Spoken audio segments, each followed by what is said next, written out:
Mbifurije icyumweru cyiza, mbifurije kuramuka neza cyane bakunzi ba Mutarama TV.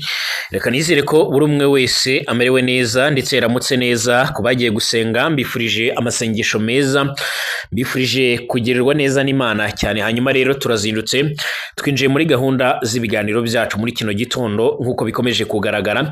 Tugiye kurebera hamwe amakuru azindutse avugwa cyangwa se amakuru akomeje kugenda agaragara cyane cyane by'umwihariko mu bice bigiye bitandukanye hano ku butaka bwa Repubulika ya Demokarasi ya Kongo ndetse no mu karere k'ibiyaga bigari ahakomeje kugenda havugwa byinshi bigiye bitandukanye. Kugeza ubu ngubu rero hari amakuru akomeje kugenda agaragara, nifuza ko turaza kugenda by'umwihariko turaza kugenda turebera hamwe muri rusange. Ibyago bibiri by'umwihariko nk'uko bigaragara byarahungabanyije intara ya Gitega. Umugabo yarakubiswe gushika apfuye, ubundi nawe atorwa amanutse. Ibi ni bimwe mu bintu bikomeje kugenda biratera impungenge ndetse n'amakenga mu bice bigiye bitandukanye hano muri Kivu, hano mu gihugu cy'u Burundi. Ndagaruka ku bigendanye n'ingwara ikomeje kugaragara hano muri Repubulika Iharanira Demokarasi ya Kongo, naho hakomeje kugaragara byinshi bigiye bitandukanye. Hakomeje kugaragara amakuru menshi cyane rwose ateye impungenge ndetse n'amakenga. Hari amakuru avuga yuko kugeza amagingo aya ngaya umutwe wa M23 rwose ngo udatekereza kuba wava mu bice by'Igoma. Bivuga yuko ngo uyu mutwe wa M23 rero by'umwihariko utazava mu bice by'Igoma byanze bikunze, ngo ushobora kuzahava by'umwihariko nyuma yuko by'umwihariko ibintu byamaze guhinduka cyane. Hanyuma kandi biravuga yuko hari bamwe mu bakorera umutwe wa M23 bafashwe na Wazalendo, ariko by'umwihariko batera bajya mu misozi ihanamiye muri Uvira nk'uko bigaragara, aho nawe yavuze ko by'umwihariko bafise umugambi wo kuva by'umwihariko muri Minembwe, hanyuma bakagaba ibitero mu gice cya Uvira.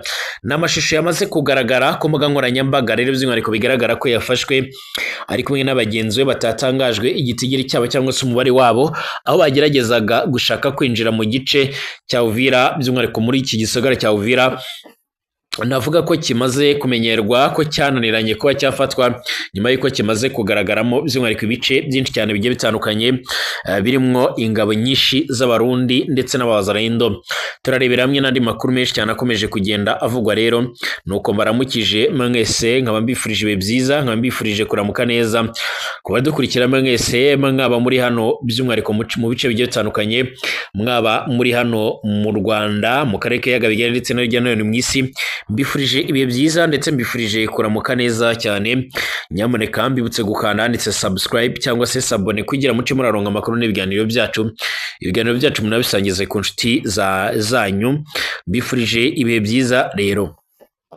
Gitega hari kuwa kane ku igenekerezo rya 14 Myandagaro 2025, intara ya Gitega iri hagati mu Burundi yaranzwe by'umwihariko muri indwi n'amabi abiri atandukanye kandi ababaje abanyagihugu. Icyago cya mbere ni ubwicanyi bufatiye rero ku matati yo miryango, ubundi ni urupfu ruturutse ku kwimanuka bishoboka ko by'umwihariko ari ukwiyahura. Icyago cya mbere cyarabaye ku igenekerezo ry'Icyenda Myandagaro ku mutumba Mugomboka muri komine ya Gitega, ku bw'ababibonye Desire Nijimbere w'imyaka 30 yariko aramura amavoka by'umwihariko mu murima w'umuryango, aho rero yakubitwa cyane na bene wabo babiri, Prosper Tuyishemeze w'imyaka 32 ndetse na Bernard Nibitanga imyaka 34.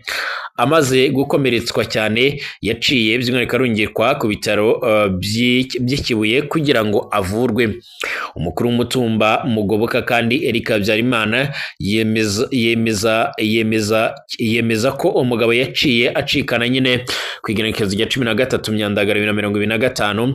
Muri ibyo bitaro nyine amatohoza ya mbere yerekana ko uwo mugabo yazize amatati y'amatongo babiri by'umwihariko mu bikekwa icyaha by'umwihariko barahagaritswe.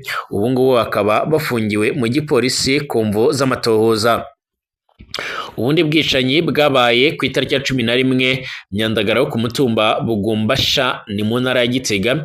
Nyine ikiziga cya Emmanuel Ntamvuye w'imyaka 59 cyaratowe kimanitse ku mugozi mu nzu iwe. Nyine umukenyezi Pelagia niyo ngabo by'umwihariko nkuko bigaragara umukuru w'umutumba Bagumbusha by'umwihariko yamenyesheje ko nubwo imvo nyamukuru by'umwihariko zitaramenyekana bishoboka ko yoba yari yahuye. Igipolisi kimenyesha ko atanu umwe nyine yikekwa ngo ahagarikwe kandi ko uwo mugabo nyine yari amaze kugerageza kwiyahura inshuro zibiri by'umwihariko muri kahise. Ibyo byose ibyo byago ko ari bibiri by'umwihariko bije gushimangira imyitwarariko by'umwihariko ifitanye isano n'amabi mu miryango n'ihungabana mu mibereho n'imiryango muri iyo ntara. Abanyagihugu basaba ko by'umwihariko bagwizwa amasekeza yo kwigisha abantu ibijyanye no gutorera umuti amatati y'amatongo ndetse no gukinga kwiyahura, kuko rero n'ubundi bibandanya kwiha inkubi muri ako karere kuko bikomeje kugaragara. Naho mu gisagara cya Uvira by'umwihariko abazarendo baravuga ko bafashe abakurane rwa 23 bivuga ko harimwo abasore cange ugwaruka. Ubwo gwaruka rero mwibazwa cyange mu gwatwa ibibazo rwarashimangiye yuko rwose inshuro nyinshi bagerageza gutera ibyo bice, ariko kandi ngo baturutse by'umwihariko mu bice bigiye bitandukanye muri za Bukavu nk'uko amakuru atugera bivuga, bashaka kwinjira muri icyo gice, ariko kugeza amagingo ngaya bakaba barabuze uko babigenza. Ibi birashimangira umugambi umutwe wa 23 nk'uko bivugwa. Uyu mutwe ngo waba ukomeza kugerageza gushaka uburyo winjira muri kino gice kugira ngo nacyo kigarurire, ariko bigendanye n'uburyo by'umwihariko aka gace karinzwe n'ingabo z'u Burundi, karinzwe mu buryo bukomeye cyane. Bivugwa yuko by'umwihariko hakomeje kugenda by'umwihariko hagaragara ibikorwa bitandukanye ku buryo bishobora gutuma n'ubundi abantu badashobora kuba by'umwihariko abantu izi nyeshyamba zishobora kuba zafata. Bivugwa yuko rero ariko bakomeje gushaka umugambi ukomeye cyane wo kugira ngo bahigarurire, nubwo kugeza amagingo aya ngaya intambara by'umwihariko isa naho ikirimo gushakishwa. Hanyuma kugeza amagingo aya ngaya Perezida William Ruto Samuel wa Kenya kuwa gatanu ku itariki ya 15 Kanama 2025 yagennye by'umwihariko Jide Nkumiri nyine nk'uhagarariye ibikorwa bya diplomasi by'igihugu cye by'umwihariko nk'uko bigaragara mu mujyi wa Goma. Ni ikintu kitakiriwe neza na leta ya Congo.